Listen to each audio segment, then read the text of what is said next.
So 2 years ago in January of 2023, I flew down to West Palm Beach, Florida, and I rented a 2023 Polestar 2 from Hertz. And that video, in the 4 years I've been doing YouTube videos, is the #1 most watched video on my channel. And the reason is, it was a disaster. Now, not so much a disaster about the car as it was about dealing with Hertz. The problems in picking up the car, the problems in finding out what charge level had to be back when it was returned, the problems with trying to charge the car in the various networks that are available in Florida. And so it's been 2 years now, and I wanted to see, did Hertz get any better at this in the renting of electric vehicles to consumers? So I have flown to Fort Myers, Florida this time on the Gulf side, and I've rented yet another 2023 Polestar 2, and we're going to see how it goes. So stick around.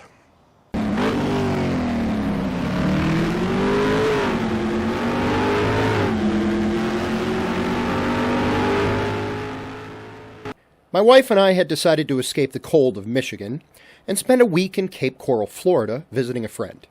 So we hopped a flight from Detroit to Fort Myers and then headed over to Hertz to get our Polestar 2 that I had reserved. Let's see if my name is up on the board this time. Well, look at that. The good news is my name is on the board. The bad news, it says, see the desk. And so in the desk we go. Alright, we're off to a better start this time. She asked me whether I wanted to charge it myself or prepay the charging. I told her I would charge it myself.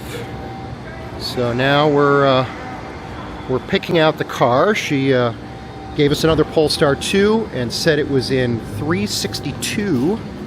So I guess we got to walk down here to wherever their EVs are and find where spot 362 is.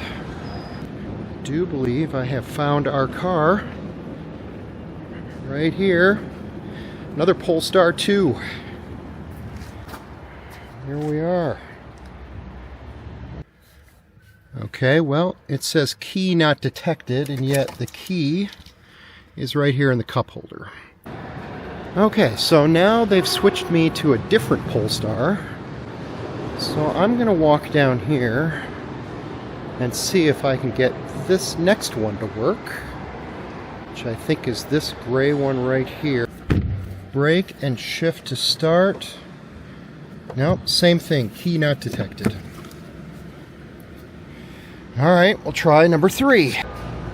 Okay, so after going 0 for 2 on finding one with a functioning key fob, I found a Hertz employee who is now going to go find me a car that doesn't have a dead key fob in it. Alright, I think we have a winner. So the good news, unlike the previous time 2 years ago of renting a Polestar 2 from Hertz, is this one is at a 100% charge level, which is good. Okay, we're waiting to exit with our third Polestar 2, so hopefully, even though the paperwork doesn't match, they'll just fix it for me here at the gate. I want to give credit to the staff member at the checkout. When I explained it took 3 different cars to get one to work, he did me a favor. He put in the system that I could return the car at any charge level above 20% due to the inconvenience I had gone through during the pickup process. So we headed on our way, but it only took a day or so until we ran into yet a new problem. As I come outside, I'm going to show you that I clearly have a flat tire. So now I happen to have a tire pressure gauge with me and know that I'm now down to a whopping 10%. So after a lengthy phone call with Hertz, the decision was made because of how fast the tire is deflating on this Polestar 2. They finally found me another electric vehicle. It didn't tell me whether it's Polestar or Tesla. And they gave me a location that's about 10 miles away. It's about a 17-minute drive. And I'm going to go swap this out for another vehicle. Will it be charged at 100% when I pick it up? I don't know. Will it be a Tesla or a Polestar? I don't know. But we're about to go find out. Okay, I do believe we have arrived at the Hertz location. Your destination is on the left. Yes, I see that, thank you. Let's see what happens now. And they don't have a Polestar 2 or a Tesla for me. I ended up with this vehicle you see behind me, which is a Kia Niro. It has about 10,000 miles on it. Unfortunately, the charge level is only at 42%. So I am now going to go find a charging station to charge it up. Fortunately, when I checked the Hertz app on my phone, the Electrify America location was only a couple of miles south of where the Hertz location was at. Okay, so now we're going to figure out how to do this. So I'm assuming I have to plug it in first. So let's start with that.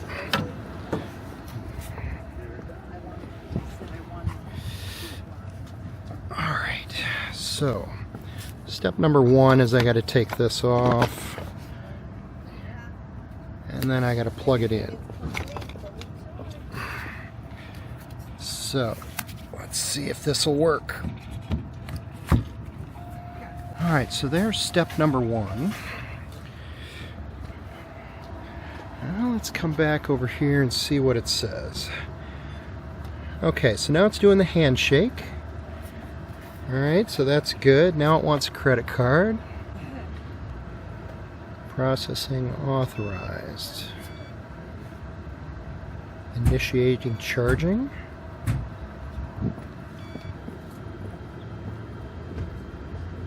You can receive session updates by text message. Alright, that's interesting. Oh, the car just announced that the charging has begun. So it is delivering a charge at 0.29. It's going up kilowatt hours.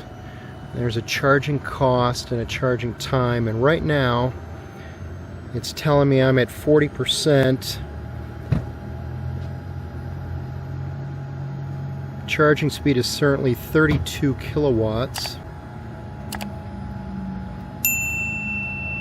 And I saw it's telling me it's going to take 64 minutes to get to 80%. Holy moly, that is not exactly fast and furious, now is it? So let's hope that updates and becomes faster as time goes on. I'll come back and check on it a little later. Alright, so I walked into Target, grabbed myself a Coke and a candy bar, came back 10 minutes later. So what I'm seeing is we're up to 48%, still 49 minutes left to get to 80%. So far it's been charging for 10 minutes at a cost of $3.02, and it's delivering it at 5.9 kilowatt hours, which is really freaking slow. So I guess I'll go for a walk and come back. Alright, so I have to show you a comparison. So when I walk up to mine, you notice it says it's only charging at 31 kilowatts is the current charge speed. And yet, it says it's a hyper-fast charger up to 350 kilowatts. Now, next to me is this Chevy Blazer EV, and they just pulled up. And if I go over and look at their charging speed right now, they are charging at, oh, let me pull back here, at 145 kilowatts at the current charge speed. Now, why can't I get that? You know, I'll tell you. Maybe it's something about a Kia Niro. It just doesn't have a fast charging feature. So while I was waiting for the car to charge, I did a little Google searching, and what I found was, yes, this is a classic problem of the Kia Niro EV. Now, it claims that it will charge as fast as 80 kilowatts at a DC fast charger, but at the time that I was at this Electrify America, I never saw the rate get higher than 36 kilowatts. Alright, so I have gone from 40 to 85%, but it has taken an hour and 3 minutes at a cost of $16.68, and I'm going to hit stop and disconnect it. So here's my summary page. So it took an hour and 3 minutes to charge it, basically from 40 to 85%, and the total cost with taxes only came to $17.89. After using the Kia Niro EV for a few more days, I decided to try charging it again. I wanted to see if the issue was the Electrify America station I had been at before. So I found a Chargepointe station, and I headed off to see if their DC fast charger would charge the vehicle at a higher rate. And here you have the classic problem when trying to charge at a DC fast charger. You've got 6 spots and they're all full. And this is what you get. Alright, fortunately I didn't have to wait very long, so let's take a look at what we got here. FPL Evolution, Colonial SKM at DC1. Alright, tap your phone or Chargepointe card below. New to Chargepointe. To get started, sign up in the Chargepointe app.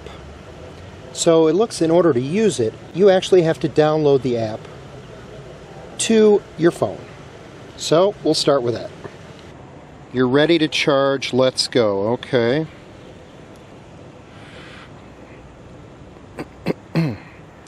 Alright, it's got to find my charging location.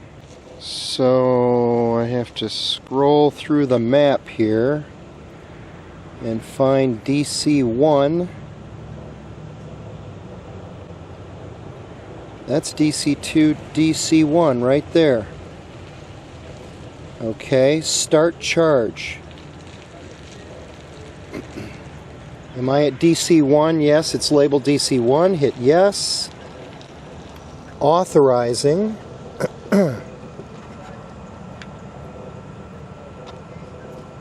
Charging started. Okay, it says the charging has started. Showing on my app that it's charging. It says I'm at 58%. And I'm going to stay and charge it to probably 80%.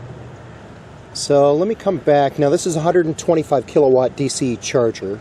Let's come back in a little while and see how fast. We're already up to 28.5. And it says I have 36 minutes remaining to get to what? 80%, I assume? Actually, let's go in the car. Let's see what we get in the car. Alright, as you can see on my screen, to get to 100% would be 1 hour and 32 minutes. To get to 80 is going to be 36 minutes. And it's currently charging at 28 kilowatts. So we'll come back and see how it does at the end. Alright, so here's an update. We're now at 70%.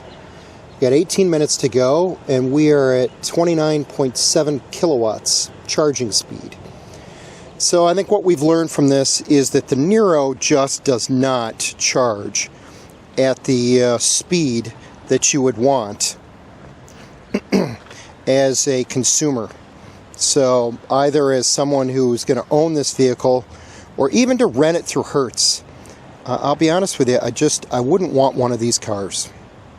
Alright, there we are. We're at 80%. Now, of course, it's trying to charge to 100%, so it's telling me it's going to be another hour. And it's already down to 18.2, now 19.2.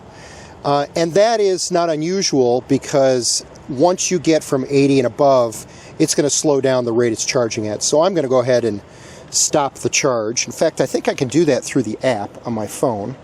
So let's just pull it up. It's telling me it's at 80%. Okay, if I scroll down here and say stop charging, stop, it's going to communicate. And now it tells me it's complete. Cool. Session done. That, to get from 58 to 80%, cost me $4.65. We would spend another couple of days driving the Kia Niro EV, and I will provide a more in-depth review of the car on my channel. But I was not impressed. The charging speed, as I have demonstrated, is far too slow by today's standards. And the maximum range is only 253 miles. I would never own one of these vehicles, or let Hertz let me rent one ever again. Let me conclude this video this way. It is clear that the Hertz staff has received the proper training on how to rent an EV to a customer, something that they lacked when I did this 2 years ago. They also provide an app you can download that includes instructions on how to use the various EV models that they offer. But there is the problem. The average consumer does not need instructions on how to use a vehicle with an internal combustion engine. They don't need to spend 30 minutes to an hour at a gas station like I did in an EV supercharger. It's no wonder that Hertz, in 2024, decided to sell off a large number of their EV fleet, as consumers don't want them. If you already own an EV, then you're used to this. And if you like to experience an EV for the first time and have the time to deal with the headaches, then I would encourage you to rent a Tesla or a Polestar 2 from Hertz. But otherwise, I personally think that the majority of the Hertz fleet should be hybrids that get great gas mileage, and not electric vehicles. My name is Tom Straup. You've been watching Find the Right Road. If you enjoyed this video, please click the like button and consider subscribing to my channel. Thanks. We'll catch you next time.